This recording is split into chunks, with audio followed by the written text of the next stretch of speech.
જય માતાજી મિત્રો। તો આજે આપણે આવી ગયા છીએ કે જે નવઘણ જે અહીંયા રાજા હતા જૂનાગઢમાં તેના માતાજી ત્યાં ખોડિયારમાં આપણે કહેવાતા તે બેઠા છે સાક્ષાત। હું તમને આજે ત્યાં લઈને આવ્યો છું, તમને બધાના દર્શન પણ કરાવીશ અને જગ્યાની જેટલી મારી પાસે માહિતી છે એટલી તમને માહિતી પણ આપીશ। તો તમે જોઈ શકો છો, જો ઉપરકોટ છે એની પાછળની દિવાલે આ જગ્યા આવેલી છે અને એક્ઝેક્ટ ગિરનાર દરવાજાની સામેથી આ રસ્તો ઉપર ચડી અને આપણે જવાનું હોય છે। આ જગ્યા છે તે જૂનાગઢ ગિરનાર તળેટીમાં આવેલી છે એમ કહીતોય ચાલે। જો તમને સામે દેખાઈ રહ્યું છે તે ચામુંડ માતાજીનું ત્યાં મંદિર આવેલું છે કે સ્વયંભૂ છે અને માં સાક્ષાત પણ બિરાજમાન છે અને બહાર કેવડું મોટું પટાંગણ આવેલું છે અને એમાં ત્રિશૂલ છે, સામે મહાદેવનું મંદિર છે, ભોળેનાથ છે અને ખોડિયારમાંનું મંદિર।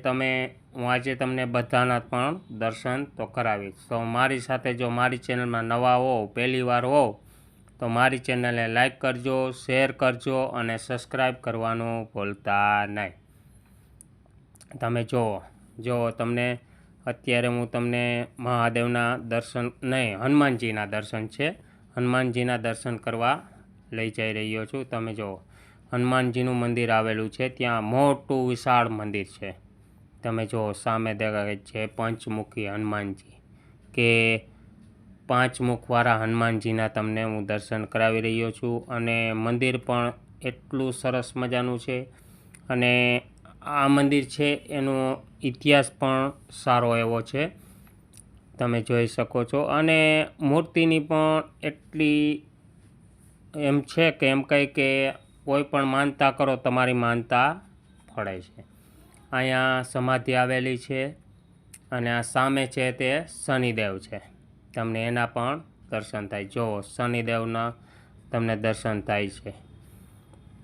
અહીંયા શનિદેવનો પણ એટલો હાથ છે કે તમારી મનની મનોકામના પૂર્ણ થાય છે અને બાજુમાં જ ત્યાંથી મહાદેવ એમ કહી કે હર હર મહાદેવ હરની નાદ સાથે મહાદેવ પણ બેઠા છે, પોઠિયા મહારાજ અને કાચબા મહારાજ પણ સાથે છે અને તમને શિવલિંગના પણ દર્શન થાય છે। જુઓ તમને શિવલિંગના દર્શન કરી અને તમે એમ કહેવાય કે વાહ, મહાદેવે એકવાર આપણે દર્શન કરવા જવું છે।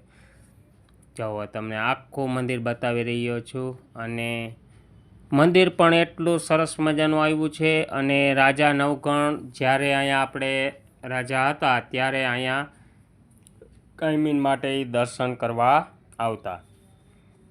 તમને ગણપતિના હનુમાનજીના પણ દર્શન થઈ રહ્યા છે અને તમે જોઈ શકો છો અને ખાસ કરી અને આ પ્રાચીન જગ્યાઓ બધી પુરાણી જગ્યા છે, કેમ કંઈક કે બહુ જૂની એવી જગ્યા છે, આજકાલની આ જગ્યા નથી, એટલે તમે એના પણ દર્શન થાય છે। અને હવે આપણે આગળ મંદિર તરફ જઈ રહ્યા છીએ, ચામુંડમાના મંદિર તરફ। અને અહીંયા જે આપણે એમ કહી કે પૂનમ કેટલી આવેલી છે તેની યાદી પૂનમની લગાવેલી છે અને હવે આપણે ચામુંડમાના તમે દર્શન પણ કરાવીશ। તમે જુઓ જય ચામુંડમાં। જુઓ આ ચામુંડમાના સિંહના તમને દર્શન થાય અને માના તો દર્શન કરો એટલે તમારું દિલ ધન્યતા થઈ જાય છે, એવા માના દર્શન છે, તમે જોઈ શકો છો। જો કરાવી રહ્યો છું માના દર્શન। જુઓ જય મા ચામુંડ। જુઓ દર્શન મિત્રો તમને થઈ રહ્યા છે અને મસ્ત એવા ચામુંડ માતાજી પથ્થરમાં બિરાજમાન છે, કોઈ મૂર્તિ કે નથી, પથ્થરમાં જ સાક્ષાત બિરાજમાન છે। અને હવે આપણે એની બાજુમાં જશું એટલે ત્યાં ખેતલિયા દાદાની એમ કહી કે અહીંયા પહેલાં ખેતલિયા દાદા આવતા હતા, અત્યારે તો કળિયુગ છે એટલે હવે કોઈ નક્કી નહીં, બાકી આ ખેતલિયા દાદાની જગ્યા છે કે અહીંયા ઘણાને દર્શન થઈ ગયેલા છે, આ ખેતલિયા દાદાની છે। અહીંયા પણ નોરતામાં યજ્ઞ પણ કરવામાં આવે છે, બે આપણે ચૈત્રી નવરાત્રિ અને આસો નવરાત્રિ।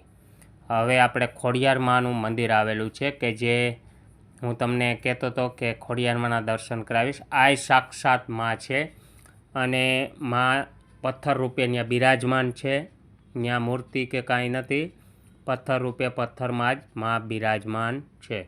એવા તમને માના પણ દર્શન થઈ રહ્યા છે. અને બાજુમાં પણ માતાજી છે ગાત્રાળમાં, એના પણ તમને દર્શન થાય છે. તો મિત્રો, આ વિડીયો જોઈ અને એકવાર જરૂરથી આ જગ્યાએ જાજો. તમને મજા આવશે, છોકરાઓને મજા આવશે, બધાને, કોઈ પણને અહીંયા જાવ એટલે મજા આવે છે. તો જો મારો વિડીયો ગમ્યો હોય તો લાઈક, શેર અને કોમેન્ટ કરવાનું ભૂલતા નહીં.